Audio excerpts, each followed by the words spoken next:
Après la signature du contrat de performance intervenu, comme vous le savez, au mois de septembre dernier, le gouvernement de la RDC, à travers le ministère des Finances, a procédé jeudi à la remise des certificats des mérites aux coordonnateurs des projets qui ont atteint le seuil de la performance. Parmi les 15 lauréats figure le coordonnateur national du projet PRISE, l'ingénieur Deo Sunzu, qui a exécuté à la perfection ce grand projet, un projet qui a redonné le sourire à la population de l'espace Grand Kasaï.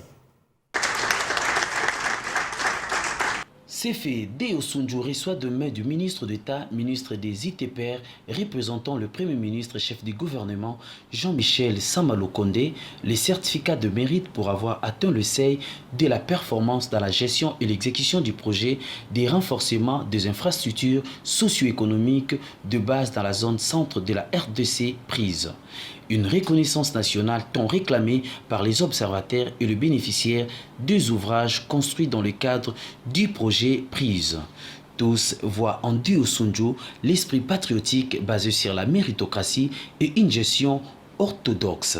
C'est vraiment une fierté et puis j'aimerais vraiment être d'abord reconnaissant de ces diplômes de mérite qui justifient aujourd'hui les efforts et surtout sacrifices aussi dans la mise en œuvre de ces projets.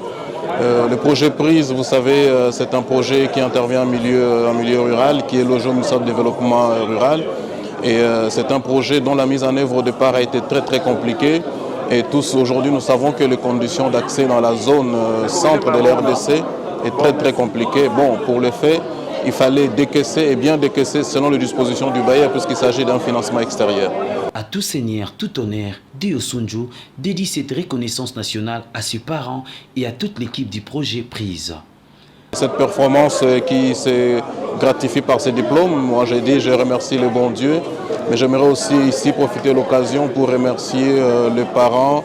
Là je vais parler d'Abel Léon Kalabaï, de Béatrice Nzeba. Ce sont des parents qui se sont sacrifiés énormément pour nous donner l'éducation, l'instruction que nous avons aujourd'hui, qui se manifeste aujourd'hui par ces diplômes de performance. Le ministre d'État au développement rural, François Roubota, n'a pas manqué au rendez-vous.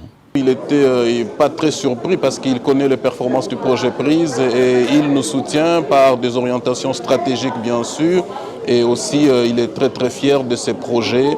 Et il continue et il a promis nous accompagner vraiment dans l'atteinte encore des objectifs. Tous les intervenants ont condamné à l'unanimité l'ingérence politique dans l'unité de gestion et d'exécution de projets.